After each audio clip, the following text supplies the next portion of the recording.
Escuta aqui, meu camarada. Se você tá pensando que essas histórias de lobisomem são só pra botar medo em criança, pra fazer a meninada ir pra cama cedo e não dar trabalho, senta que o pai vai te contar um caos que me tira o sono até hoje, que me faz suar frio mesmo em noite quente, que me arrepia a espinha e me deixa com um nó na garganta. Uma história que aconteceu aqui mesmo, nessa terra abençoada de Goiás, mas que de abençoada não tinha nada naquela época. Juro por Deus, por tudo que é mais sagrado, preferia ter morrido sem ter visto o que meus olhos viram. Preferia ter passado a vida inteira na ignorância do que saber a verdade que me assombra. Não é conto da carochinha de vó, não. Não é lenda urbana para viralizar em internet. É relato real, meu filho. Da carne, do osso, do sangue que escorreu e do medo que congelou meu corpo. Aconteceu comigo, com esse cabra aqui que vos fala. E o arrepio que me deu naquela noite, esse eu sinto na espinha até agora.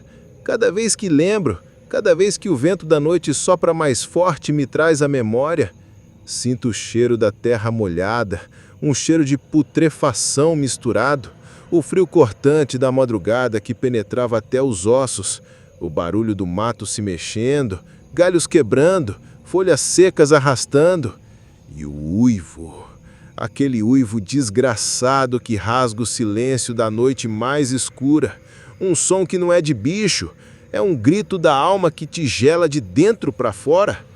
Prepara o coração, porque o que eu vou te contar não é para qualquer um, não.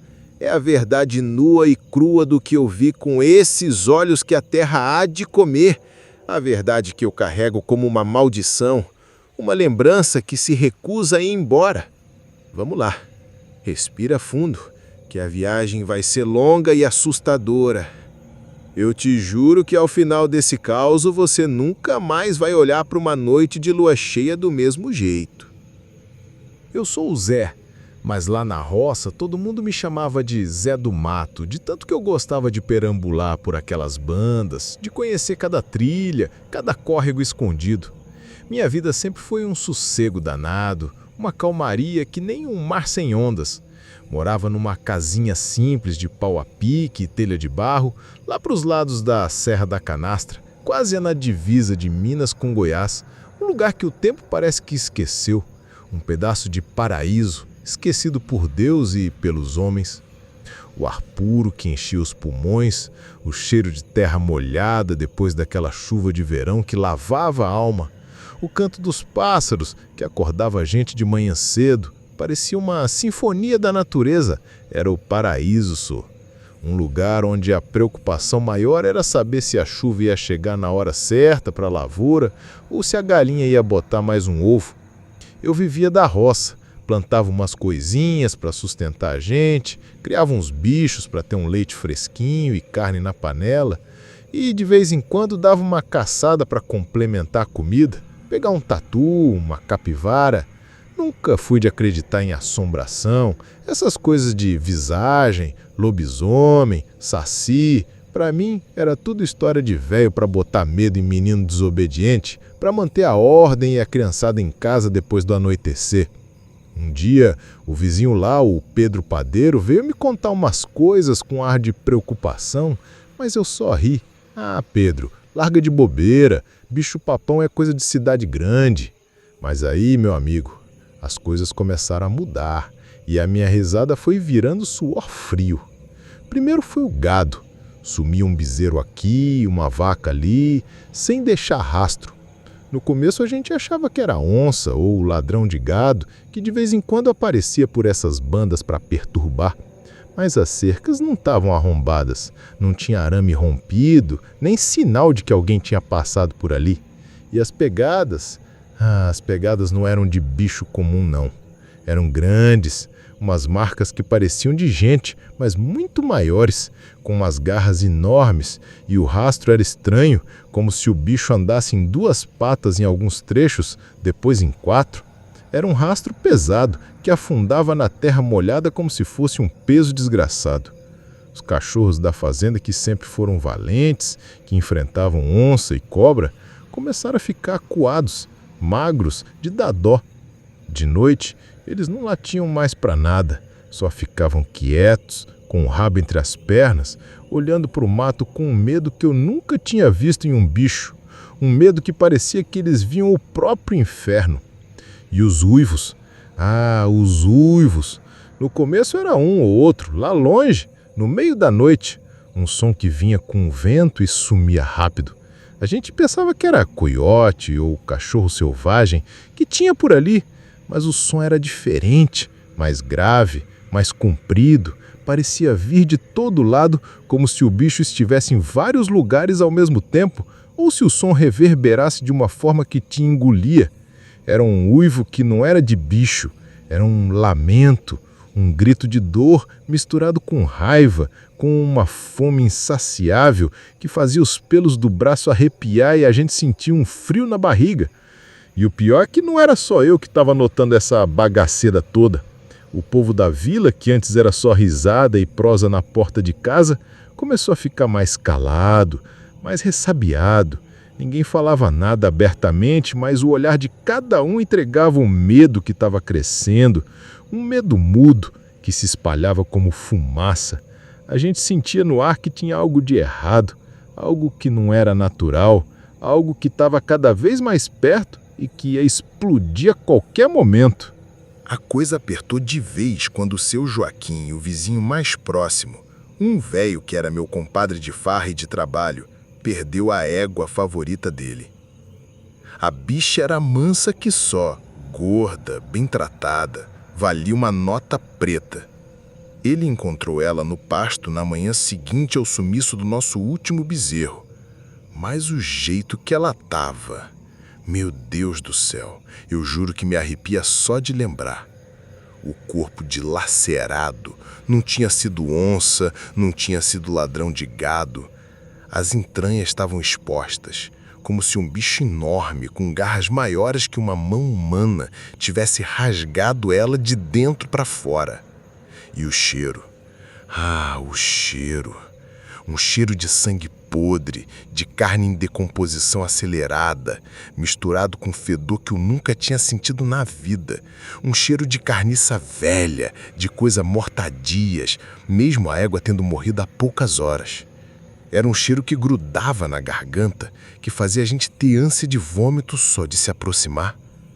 O seu Joaquim, um cabra forte, que não tinha medo de nada, que enfrentava boi bravo no braço, estava branco que nem cera, tremendo que nem vara verde de coqueiro.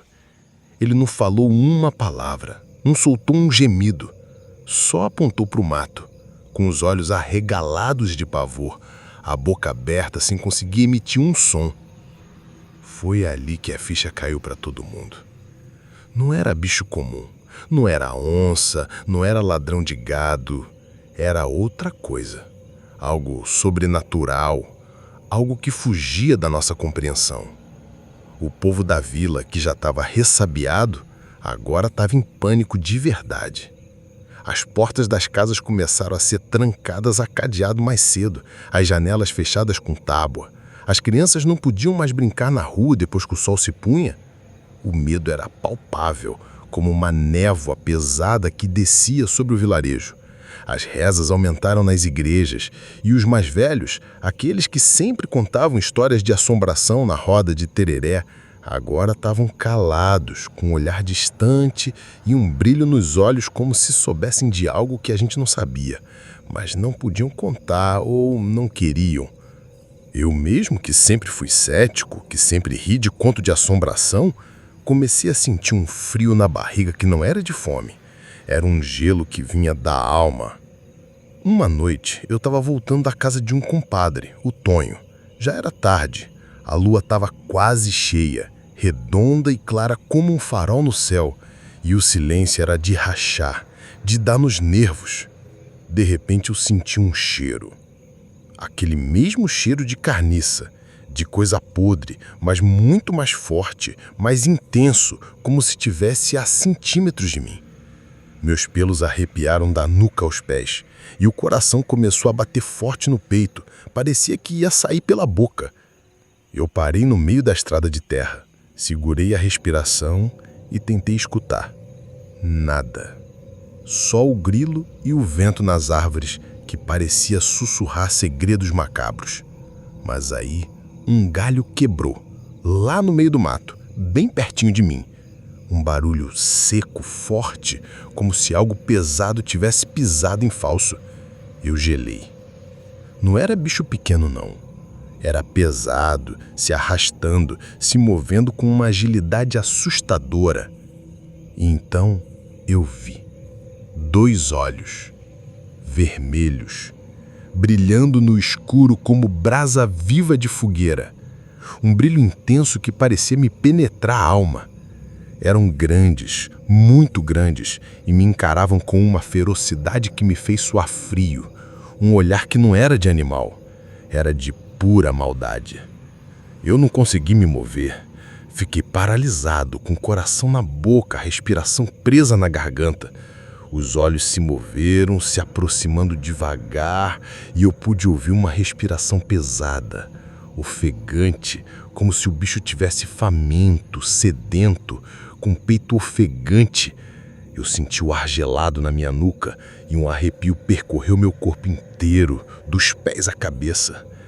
Naquele momento ali, sozinho na escuridão da estrada de terra, eu soube. O medo tinha chegado de verdade, e ele tinha olhos vermelhos e um cheiro de morte que nunca mais saiu das minhas narinas. Aquela noite, meu amigo, foi a mais longa da minha vida. Depois de ver aqueles olhos infernais, eu corri. Corri como nunca tinha corrido antes, nem para fugir de onça, nem de enchente. Com o coração na garganta e o fôlego faltando, sentindo a queimação dos pulmões, eu disparei feito um doido pela estrada. Cada galho quebrava atrás de mim, parecia um passo do bicho me alcançando. Cheguei em casa, arrebentado, trancado a porta e as janelas com tudo que eu tinha, me encolhi num canto da sala, tremendo que nem vara verde, com o corpo todo suado e a boca seca. Os cachorros lá fora, que antes latiam furiosos para qualquer coisa, agora estavam choramingando, com um latido abafado, um lamento de medo que me apertava o peito. Eu ouvia o barulho do mato lá fora se mexendo, galhos se quebrando, folhas secas sendo arrastadas, como se o bicho estivesse rondando a casa, me cheirando, esperando o momento certo para atacar. O cheiro de carniça, de coisa podre, de morte, entrava pelas frestas da janela, me embrulhando o estômago, me dando uma náusea que eu mal conseguia segurar. Eu peguei a espingarda, a velha calibre 12 que meu pai me ensinou a usar, mas minhas mãos tremiam tanto que eu mal conseguia segurar o peso dela. A coronha escorregava no meu suor frio. O barulho lá fora ficou mais intenso. Parecia que o bicho estava arranhando a parede da casa, um som de garras grossas raspando a madeira velha e um rosnado grave, gutural, que vinha do fundo do peito de alguma criatura, fez o chão vibrar e os móveis chacoalharem. Eu fechei os olhos com força, rezando para que fosse um pesadelo, para que eu acordasse e tudo voltasse ao normal, para que o sol já estivesse no céu, espantando as sombras. Mas não era. Era real, palpável, e estava bem ali do lado de fora da minha casa me esperando. Então eu lembrei do Zé Pedro, um velho que morava lá para as bandas do Brejo, no Nordeste, um sujeito sábio, cheio de histórias e causos. Ele contava umas histórias de lobisomem que a gente achava que era só para assustar os moleque fujões. Ele dizia que o lobisomem não era só um bicho, era um homem que virava fera nas noites de lua cheia por causa de uma maldição antiga, uma praga que passava de pai para filho. Ele falava de um bicho grande, peludo como um urso, com olhos vermelhos brilhantes como brasas e garras afiadas como facas de açougueiro, que atacava o gado, bebia o sangue e às vezes até gente sumia nas noites de aparição. Ele descrevia o cheiro, aquele cheiro fétido, de enxofre e carne podre, o jeito de se mover, rápido e silencioso como um vento mortal, o uivo que não era de dor, mas de fome e possessão. Zé Pedro contava que uma vez ele e o pai dele tinham encontrado um bicho desses no meio do milharal, em uma noite de verão. Ele disse que o bicho era rápido, forte, quase invencível, e que o único jeito de se livrar dele era com bala de prata, abençoada por um padre, ou com uma oração forte, feita com fé e coragem de quem não tinha medo de nada. Eu nunca tinha dado bola para essas histórias, achava que era balela de gente antiga, mas agora, com um rosnado do lado de fora da minha casa, com aquele cheiro de morte me sufocando e a casa parecendo um barco em tempestade, eu comecei a acreditar em cada palavra do Zé Pedro, como se ele estivesse ali, sussurrando no meu ouvido. A lua cheia estava lá fora, iluminando a mata com uma luz fantasmagórica. E eu sabia que o bicho estava ali, me esperando, me rondando. Eu podia sentir a presença dele, a respiração pesada, a fome insaciável que emanava dele como um calor frio. A noite parecia não ter fim, e cada minuto era uma eternidade. Eu só queria que o sol nascesse logo, que os primeiros raios de luz viessem para espantar aquela criatura das sombras, para me livrar daquele terror que me prendia e me sufocava. No dia seguinte, o sol nasceu, mas o alívio que ele trouxe foi pouco. O medo continuava ali, grudado na gente como carrapato. A casa estava intacta, mas as marcas das garras na parede eram prova de que eu não tinha sonhado. Que a noite anterior tinha sido real, dolorosa, e a lembrança vívida me fazia tremer. Era como se a madeira velha da minha casa ainda estivesse sangrando o pavor que eu senti. Eu sabia que não podia viver com aquela assombração me rondando, não podia deixar minha vida virar um tormento diário, esperando a próxima lua cheia. Eu precisava de respostas, de um jeito de entender, talvez até de combater aquilo. Então, mesmo com o corpo exausto e a alma moída, fui procurar a dona Bené, a parteira mais antiga da região, uma véia que era benzedeira, curandeira e que diziam que sabia de tudo, de reza braba, de benzedura para mal-olhado, de história antiga que ninguém mais lembrava. Ela morava num barracãozinho de taipa, afastado da vila, cercado por umas ervas cheirosas, e o ar lá dentro era sempre de incenso e de terra molhada. Ela me recebeu com um olhar triste e profundo, como se já soubesse o que eu ia perguntar, como se estivesse esperando por mim. Eu contei tudo, com a voz embargada pelo medo e pelo cansaço. O gado sumindo, as pegadas esquisitas, os olhos vermelhos brilhando no escuro, o cheiro nauseabundo, o rosnado que fez minha casa tremer. Contei cada detalhe, cada arrepio, cada batida do meu coração. Ela me escutou em silêncio, com a mão no queixo enrugado, os olhos fixos num ponto distante. E quando eu terminei, ela suspirou fundo. Um suspiro que parecia carregar o peso de séculos de segredos. Meu filho, ela começou, com a voz rouca, como um sussurro vindo de outro tempo. Essa terra tem seus segredos, e alguns deles é melhor a gente nem saber. O velho que não se mexe com cobra não leva ferro, e o que não pergunta do que não deve não se assombra. Ela fez uma pausa, e meus olhos pediam por mais, por uma explicação para todo aquele horror. Mas já que você viu, já que você sentiu na pele, já que a escuridão te encontrou, eu vou te contar a verdade que ninguém quis contar, a verdade que o povo esconde debaixo do tapete do medo. Ela me falou de uma maldição antiga, uma praga que se arrastava por gerações naquela região. Contou que há muito tempo um fazendeiro ganancioso, um sujeito cruel e sem escrúpulos, fez um pacto com o diabo, vendeu a alma para o capeta em troca de riqueza sem fim e poder sobre as terras para proteger seus bens de todo aquele que ousasse cobiçá-los. Mas a maldição, o acordo com o tinhoso, passou de geração em geração como uma doença incurável. E agora um dos descendentes desse fazendeiro, que ninguém sabia quem era, estava carregando esse fardo maldito, essa condenação, transformando-se na fera a cada lua cheia.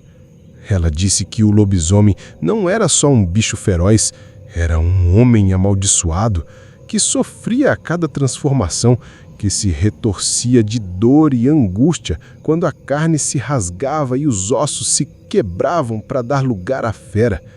Era um homem que não conseguia controlar a fera que existia dentro dele, que agia por instinto, por sede de sangue, por uma fome ancestral. Ela me contou que muitos tentaram matar o lobisomem ao longo dos anos. Caçadores, coronéis, até padres, mas ninguém conseguiu.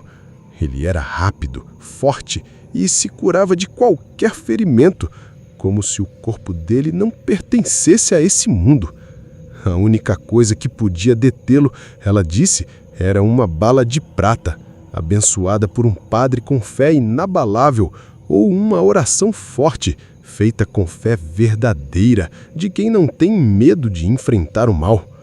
Ela então, com suas mãos trêmulas e sábias, me deu um rosário antigo, de madeira escura, já gasto pelo tempo e pelas rezas, e me ensinou uma reza antiga em latim, que ela disse que era para afastar o mal, para proteger a alma e o corpo do atacado.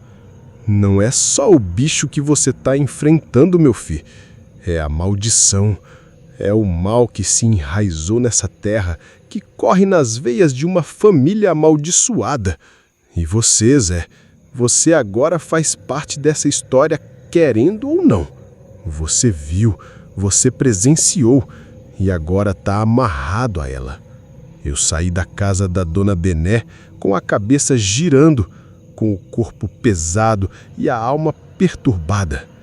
A verdade era muito mais assustadora do que eu imaginava, mais cruel, mais profunda. Não era só um bicho selvagem que estava me atormentando, era algo muito mais profundo, muito mais antigo, muito mais sombrio. E eu, um simples cabra do mato, um homem que só queria viver sua vida em paz, estava no meio de tudo aquilo, de uma maldição que não era minha, mas que agora pesava sobre os meus ombros. Depois de ouvir a Dona Bené, eu sabia que não tinha mais para onde correr. A verdade, por mais dura que fosse, tinha me prendido àquela terra, àquela maldição. Eu estava no meio de uma história que não era minha, que não me pertencia, mas que agora, de alguma forma, havia se tornado parte de mim. Eu tinha duas escolhas, meu amigo, e as duas me davam um medo danado. Fugir e deixar a maldição consumir aquela terra, as pessoas, o pouco que restava da paz, ou tentar enfrentar o bicho, o monstro, mesmo sabendo que minhas chances eram mínimas, que eu podia virar carne moída em questão de segundos. Eu pensei em ir embora, pegar minhas trouxas, vender o pouco que eu tinha e sumir no mundo, ir para a cidade grande, me esconder no meio da multidão onde lobisomem não tinha vez. Mas aí eu lembrei do seu Joaquim, do rosto dele desolado ao ver a égua, daquela cena de terror que me revirava o estômago.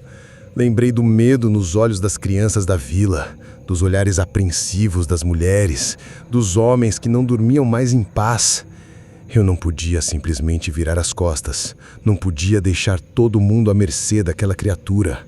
Era meu dever, eu senti, mesmo que fosse uma loucura, tentar. Eu decidi lutar. A determinação me tomou conta, um tipo de coragem que nunca pensei que eu tivesse. Peguei minha velha espingarda, que agora parecia um amuleto. A bala de prata que a Dona Bené me deu, guardei com cuidado no bolso. E o rosário, aquele, de madeira escura, eu enrolei no meu pulso, como se fosse um escudo. Esperei a próxima lua cheia, com o coração na mão, mas com uma determinação que eu nunca tinha sentido antes na minha vida. Cada dia que passava era uma eternidade de apreensão. Mas eu me preparava, afiava a lâmina da faca, limpava a espingarda e repetia a reza da Dona Bené em pensamento.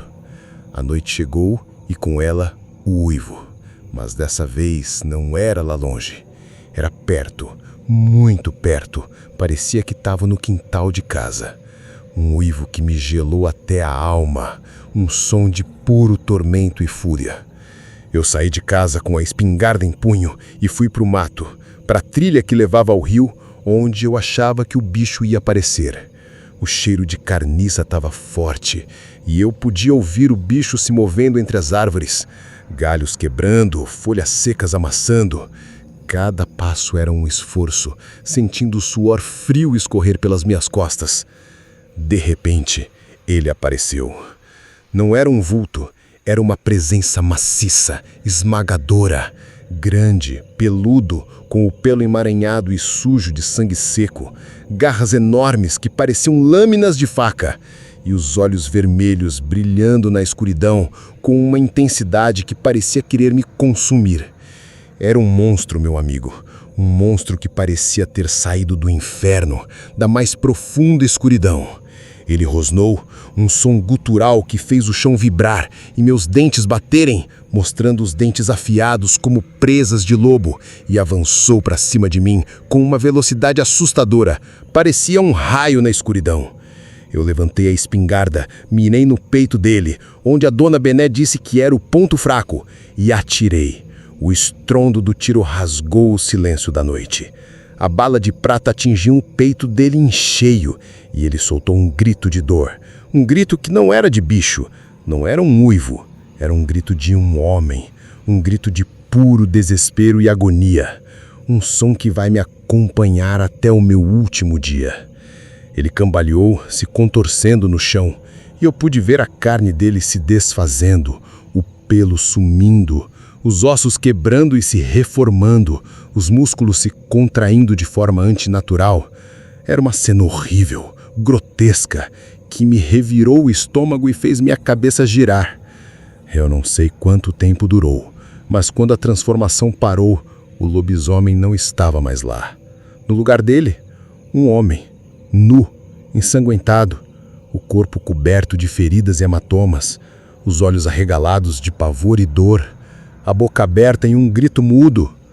Eu não o conhecia, nunca o tinha visto na vila, mas o rosto dele, mesmo desfigurado pelo sofrimento, carregava um peso, uma angústia tão grande que me deu uma pena imensa.